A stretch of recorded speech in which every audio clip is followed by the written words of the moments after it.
So I haven't done one of these for a little while, but I'm trying to do these at least once a week. And also filming for you watching. This is the behind the scenes footage. You're watching a company growing, how to build a company. I've done this more than one time, but I've never filmed it. So I thought it'd be cool. So who's new? You want to pan out here? We have a few new people. Has everybody been introduced? Yeah. If Okay. it's The morning, new but you shift should do came it on. now. So Yeah, we should do it again. you're here. Well, we don't have to do it on camera. Keep you guys somewhat confidential. But so, and one little housekeeping thing. Keep those. You guys should position your desks so your back's not to a window. It's bad feng shui if you believe in that. So there's a lot of new faces. You will continue to see more. We're probably hiring around 10 people a month. So a couple a week. Sometimes you'll see more than that. And going more to a 24/7 operation. And the reason, you always got to build your business around customer demand. That's what Jeff Bezos did, and I was just talking to Joel Salatin, my first mentor, and he was very much into, we should get a still, maybe get a frame out. It's like that, better. And Kevin, can you pull up the blinds? I don't like the blinds. And so, you guys don't always need to see my face here. Joel Salatin was saying that he recorded a section for the accelerator on relationship marketing, and he really, how many times, I went the other day to Sundance Film Theater, and I got there, so the movie was at 10:05, I got there at 10, and I was hungry, but they have a cool little restaurant in there, so I'm like, I'll just order food from my house. I was like, I don't need to eat. So I go down there, and the guy's like, wow, that looks a lot. How come nobody noticed? Look out this way, by the way. Guys, how many people are in this room? Never be outsmarted by one person. Just mark my words. Yeah, and one person had that idea, and I'm not here. Don't let that. You guys are doing stuff like that. It's bad. Be attentive. What's the first step in the 67 steps? Awareness. Am I 37 times more aware, minus the few new people here? And the answer is yes, because I'm the only one who's aware of that. You can open that up. You pull a string. So be hyper aware. But back to the subject I was saying. This guy goes, we're closed. I said, what time do you close? He said 10. It was at the concession bar. I said, it's 10:01. I was like, can I get anything? Because I know you have like some snack stuff, some pita bread. He's like, no, we cleaned everything up. I'm like, how'd you clean it up in 60 seconds? It's 10:01. Then I looked at the sign and it said closed it. The concession stand closed at 11. So I said, but that says you close at 11. He goes, oh yeah, well, sometimes if there's not a lot of people here, we close early. And I remember thinking, if you ever worked for me, I would let you go that day. You got to treat people like you have a relationship. And Joel Salatin put it, he said we should treat people more like friends or acquaintances. So the reason we're going more to 24/7 is that we now have webinars running in people's local time, and we're doing business in 40 countries. Which a cool thing for each of you, on a little side note, we're going to open up an office exchange program. So once you work here long enough, you'll start out with a select people that have been here for a little while. We'll have offices in New York and London. You guys can rotate and live in other places. But eventually, I'd like to have offices in 40 countries. We're huge we're big in Dubai. We're big in South America, big in Asia, big in all over Europe. So for now, we need to be able to manage that on those people's time frames, which means some people are going to have to stay up late. Now remember, I don't feel that much pity, because when I owned nightclubs, I worked every day for many years. I would go into the office around 10 in the morning, financial company, work from 10 to 7. I enjoyed what I was doing. Then I would grab some food at 7, maybe take a shower at 8, and drive. And nightclubs, you usually had to get there around 8:30. And the nightclub was open in North Carolina until 2 in the morning. So I was there 8:30 to 2 in the morning. That's when they closed. Then you had to stay there, collect the money, blah, blah, blah, which keeps you awake if you're collecting money. Chris Lopez would like that part. And then you would go home at, I'd go home at 3 or 4 and then sleep, 6 or 7 hours. And it's fine. Most people here are young. So please don't have a heart attack. Okay. You're literally complaining to the wrong dude. I'm telling you. I have low levels of empathy. Anything that I've done, I'm not going to be that empathetic about, right? I mean, if you've imagine a friend coming to you and they cut their finger and they're in tears and they're hysterical and you're like, why? And you're like, I cut my finger, and you're like, put a Band-Aid on it. And they're like, that's too much for me. What would you think of that person? Anything you've endured with 0 sweat and tears, you're never going to feel a ton of empathy. Now, something traumatic happened to you and you went through a lot of trauma, then yeah, you might, feel empathy. But I'm just saying on that specific point, I don't feel tremendous empathy. I don't want anybody here to have to work 30 days straight late at night. But, Joe Sasson said a great thing. I said, how do you hire people? Because he has this program, it's really hard to get into, his apprenticeship program. I said, now, what is it, Mine? It's harder to get into than Harvard in the acceptance rate. And soon, this company is going to be the same. Joel's my first mentor. We're going to make it, as soon as we open up this hiring thing, we're going to get 5,000 to 10,000 people a year. Mark my words. Maybe a month are going to try to apply here. It's going to be insane. And I said, Joel, how do you filter that many people? He said, well, it's all about character. And he goes, I like the people who volunteer first. It's like, hey, we need to move this table. He's like, look for the hands that always go up first, So when it's like, now that's not something I can, we will always dictate, just like in the military, you go, who wants to do this special mission? You can't force everybody, but mark my words, the generals of that army pay attention to who raises their hand and who doesn't raise their hand. So, on this project, it's an important project. Plus, I told Kevin yesterday, there was $500 in commissions to be made last night while everybody was sleeping. I don't know about you, but I know everybody here isn't rich. Okay, I'm sure of that. And back when I was in position of most people here, I would have stayed up 2 nights in a row for $500, man. $500 is a Mercedes. I just looked up, we're going to give away a car this year in a contest. So I was looking up, who was looking up the Mercedes with me? Sam. Me and Sam. So new Mercedes is 40 Gs. The little C-Class starter Mercedes. You know, a 40 grand car, that's around $500-600 a month. So I'm thinking, why didn't anybody volunteer for that? I'm like, that's insanity to me. But maybe you guys are all trust fund kids, and I don't know about all the other sources of money that you have. But there's going to be money to be made in the night shift and chatting with people and skills to be honed. The other thing Joel Salatin said to me that's very interesting is he said he only wants to hire people who come in going, I want to make this company better. You know, as opposed to, yeah, I want to go work for Ty's company, because I'm going to learn a lot. He's like, be wary of those people because they don't have a servant's heart. And inevitably, almost everybody who's become rich made somebody else rich first. It's just how it goes. I don't know why. About 70% of billionaires in the biggest study of billionaires, self-made billionaires, they made their money for many years working specifically in sales at another company. Now, there's always the Bill Gates and the Evan Spiegels, but out of the 800 self-made billionaires, there's not many that just start a brand new idea and it hits big time. So watch for that as we hire people, all the HR people.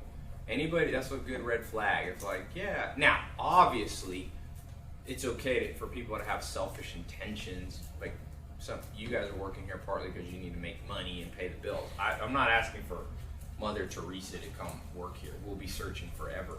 But if it's a dominant deal where that's why they're here, and Dr. David Buss would call that WTR, welfare trade-off ratios. You got to watch for this in people. Most people, it's interesting. Richard Dawkins, who I talked to this morning, it's interesting how all these smart people, I talked to 3 of the top minds in the world today. First, Richard Dawkins, then Joel Salatin, then Dr. David Buss.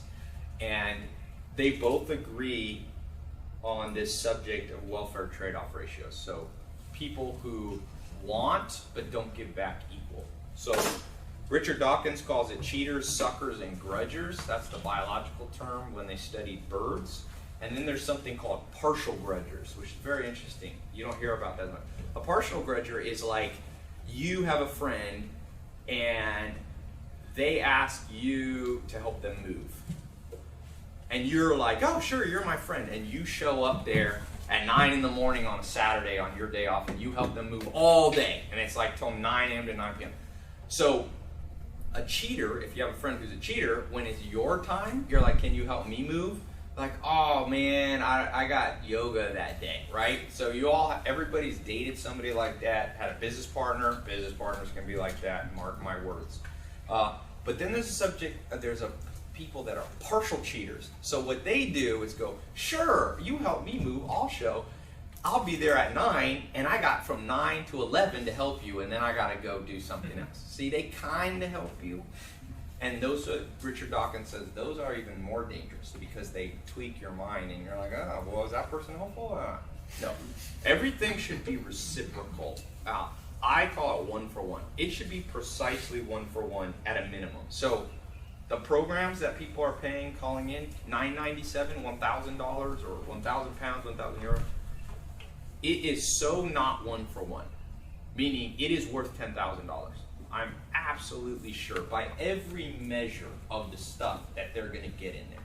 If I brought in impartial people and said $1,000 worth of college education, okay, how much will $1,000 get you at CSUN or a local community college? One class, right? Fourth of a semester. Fourth of one semester. That's $1,000.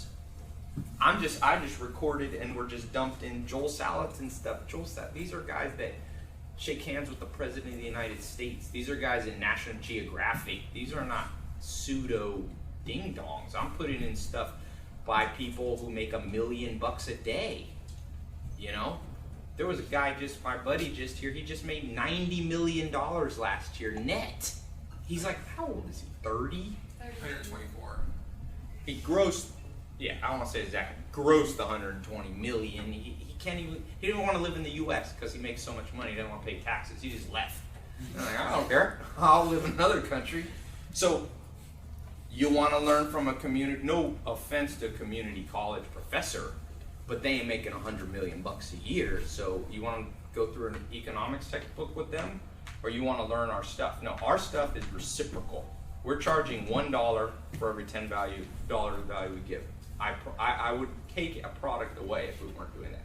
But also, what I want to make clear that's in my mind here, and then in 2 minutes whoever's talking is that each of you, the reason that I'm watching how much this reciprocal back and the company focus is every one of you is getting paid to learn stuff. If it wasn't California, I would change this complete office if this was legal and be like, here's the deal. People can come work for me. Not everybody, but especially all the people starting entry level that don't have a resume where you can say, I'm a CPA or I'm a computer programmer. But a lot of you are more entry level. I'd be like, it's $10,000 a year to work here, just like a college degree. And it would be the best deal of your life. Now, I can't do that. So what I am very sensitive is at that level, people who I'm paying to learn. I'm like, that it bothers me slightly. I don't, now, I don't want any of you to feel bad. Every paycheck you get, never feel bad. It's a fair deal, we agreed on it. But I also don't want to feel like people are here to maximize only themselves. I will nip that in the bud in an instant. You mark my words.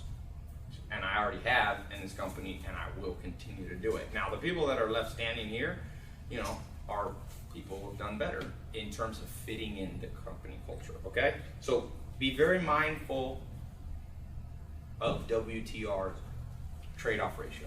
Be a 1 for 1 person. Somebody cleans up food here for you, clean up after them, because I'm not gonna be a babysitter, man. This is gonna be a well-oiled machine, and everybody comes in here, takes it seriously, and learns. And no matter where you go in life, you'll be like me with Joel Salatin. I went there at 19. I would kiss the ground.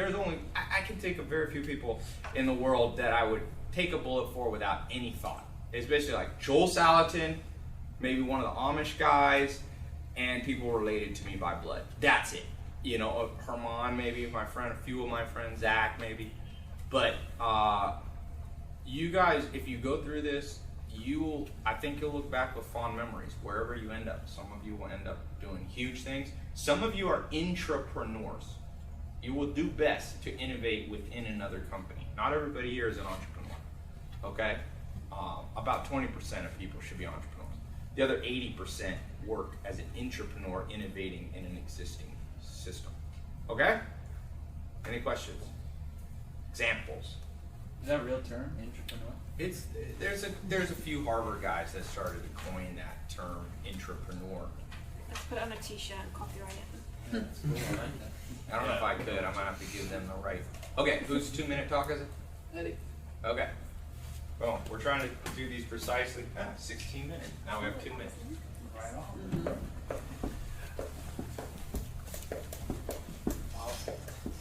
I don't know how I'm going to follow this one.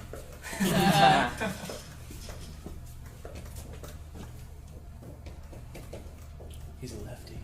Watch out for him. League of Lefties.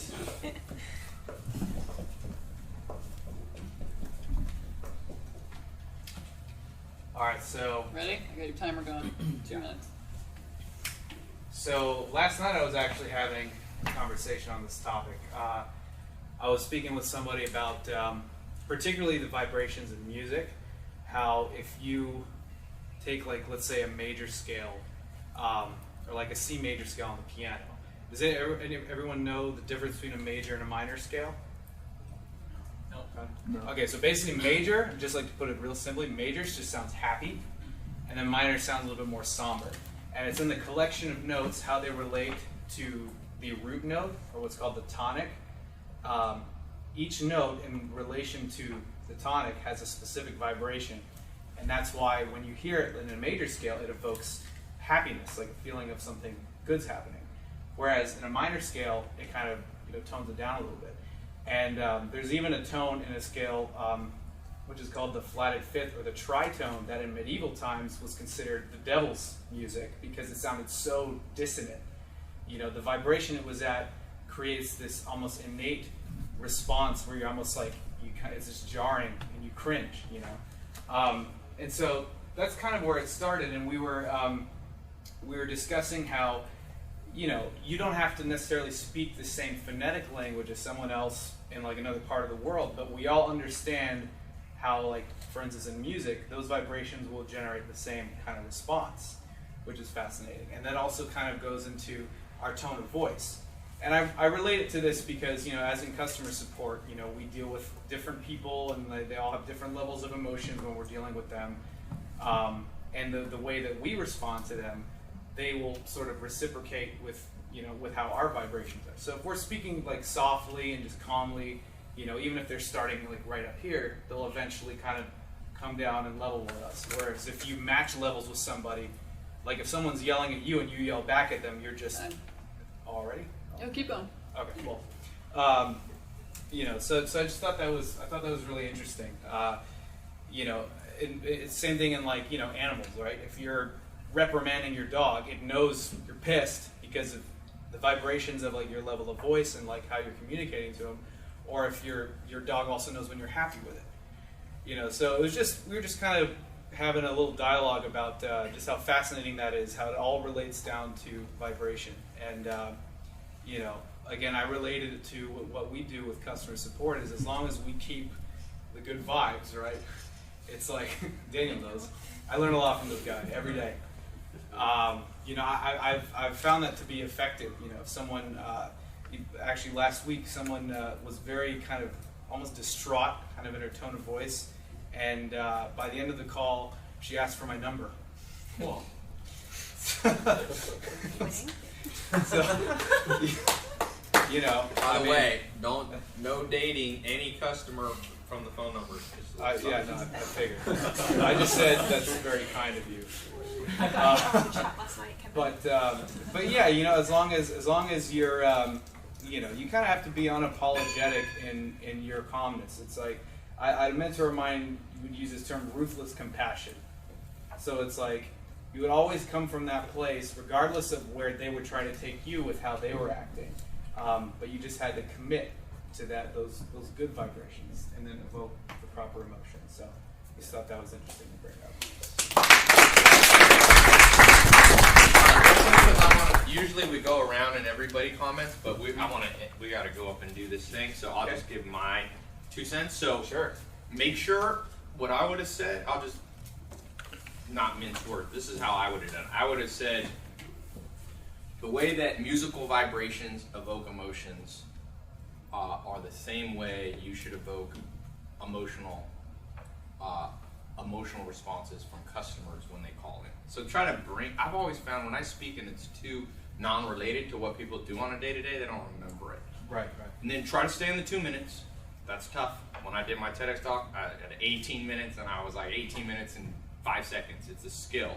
So you guys are learning 2 skills, okay? Because you don't always have a lot of time, especially if you ever pitch to an investor. Like I tell about my friend who pitched to Donald Trump one time, and Donald Trump said, "You have 30 seconds, then I want to leave." And he hit it good enough. And Donald Trump said, "Come with me to lunch. Let's talk more." So life is about speed chess, not just chess. And then lastly, the story was good. It's always bring the stories to the beginning. You know, Joel Salatin, if you listen to this interview that I did, all his stories, he brings them to the beginning. So he teaches at the end.